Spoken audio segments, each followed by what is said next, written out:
My name is Beryl-Ann and you're watching the Returnee show.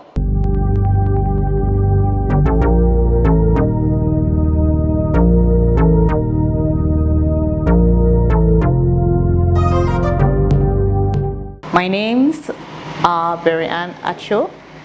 I am a born Cameroonian but acquired British. I'm a mother of 3 little girls and I live in Douala. I choose to juggle because first of all I love to travel and I have some of my clients back in the UK. I'm basically most parts in the UK, and then in Cameroon it's just that I want to gradually integrate into Cameroon because this is where I'm from. So there are some challenges, but I would say for now it's something that I am finding it difficult to solve. So now I'm actually enjoying juggling between the two worlds. My motivation was when I was in one of my marketing courses and my instructor asked me a question like our objectives and goal while we are studying this, and I already knew that I went into marketing communications because I wanted to open a publicity agency in Cameroon.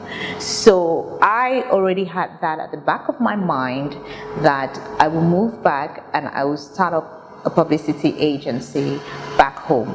So what motivated me to come back here?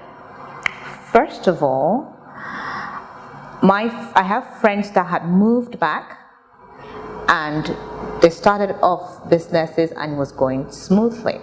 So when I always came back to visit and they were like, oh no, you should come. There is money here, you should come. It's just to be on the ground and do it. So that was my first motivation. With that, I got encouraged. I packed my bags and I came home and I started doing my own groundwork. So whoever is out there, it's interested in coming back home, you should not stay back home, back in the UK or United States or Germany, wherever you are, and say, oh, I want to invest. You have to come to the ground and see how it works, because when you see how it works, that's when you can know how to go about it. My enterprise is unique because I am somebody that always strives for perfection. Nobody's perfect, but once I put my heart into things, I take it to T. So the uniqueness for Beryl is that, first of all, I don't do Beryl because I am going towards the monetary part of things. It's a passion, and once I get a project, I dive into it as if it's my idea that I want it to succeed. I don't only want it to kick off the ground, I want to see a long term of whatever support I have given from the start of every project that I get involved in.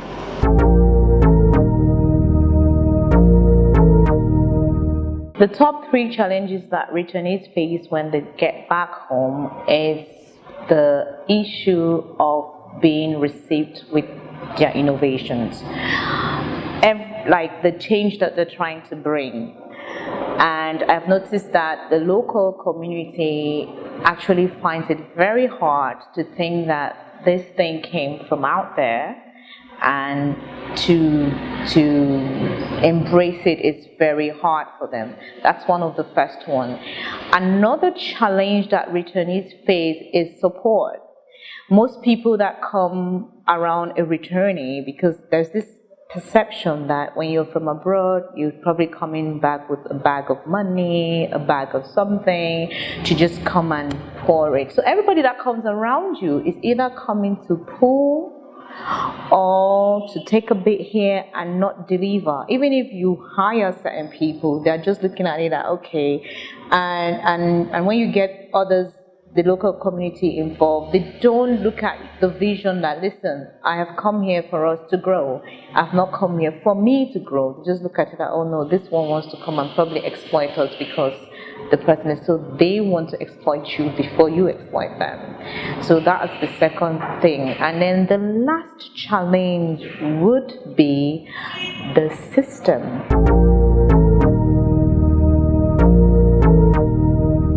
Actually, I don't have a particular sector because the country, it's a virgin country. We have a lot of opportunities. So if you are a diaspora that wants to come back home and you're interested in agriculture, come here, go on the ground, do your research, and get going investing in agriculture. If you want to come and invest in communications, there's room for you. In fashion, there is room for you. In publicity, there is room for you. In TV, in events, there is room for everyone. So there is in every sector. In pharmaceuticals, there is room. So I wouldn't say there is a particular sector that needs more than the other. The only thing that I would say is that we lack competition, so we need more investors. I still have clients back in the UK that I need to take care of, and obviously I have clients in Cameroon. So the back and forth, it's like I want to do an interrelationship between the two countries. I would also like to be investing in both countries. Doing it in the UK because it's easier, in Cameroon because this is my motherland. This is what I love, and this is where I want to grow. I haven't moved back completely, but with time, I am planning to. So the gradual process is investing. So when I finally settle in, I would be where I want to be in Cameroon. I'll just give an example. When I was trying to register publicity here in Cameroon, the registration process is not a challenging one, but when you start going into little gritty things like paying taxes, localization, where the industry is based, and I've noticed that most people that move back, they start off by not having an office. Like I don't have an office, I work from home, and I don't think it has been actually put in place. Where is your localization, like if you're registering your company? Because when I had the tax people come and investigate, they had to come home, and they had to also try to determine how much I am going to pay. And I was like, okay, how would you determine that? Because my office is my little laptop and a little desk and a chair. And I'm like, no, determine how much do you pay the rent. And that is not justifiable, because at the end of the day, I have a little desk. I carry my office almost everywhere, but at least they still said I had to put in a figure, because I thought that was a little bit tricky, because there's not a set figure. I could actually put as minimum as 25K. They said, no, you're not going to put, it has to start from 50. But why 50? So I think if the tax system and information is given to people who want to invest back in Cameroon, and some procedures or some process are being set that it could make it easier for them, people will probably be more interested in investing back home.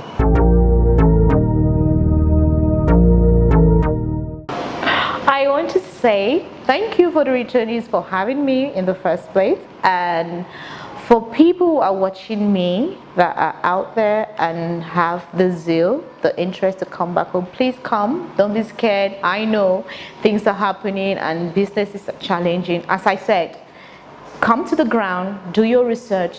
When you get the right people, trust me, you are going to invest in this your beautiful country, and we'll be seeing 2035 as beautiful as it has been forecasted.